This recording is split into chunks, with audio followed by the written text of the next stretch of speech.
गेल्या वर्षी 377 होता, यावर्षी 358 दाखल झाले, म्हणजे 19 कमी झाले. अशा ऑलमोस्ट जो मेन वर्षी ते 782 होता, आता 819 झाले, ते 37 वाढलेले आहे. आणि आपला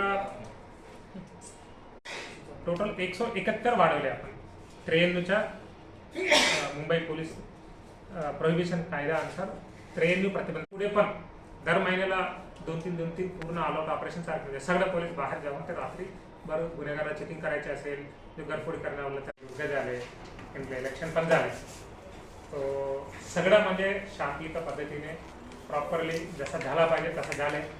ते कशा आहे, त्याच्यामधून काही शाळाला सिलेक्शन करणार आहे आपण. 10-15 जो रेसिडेन्शियल शाळा, मोस्टली जिल्हा परिषद शाळा नाही तरी आश्रम शाळा, अशा शाळा. NDPSचे पण 5 गुन्हे वाढवले, म्हणजे गेल्या वर्षी 68 होता, आता 73 दाखल झाले. 68 होता.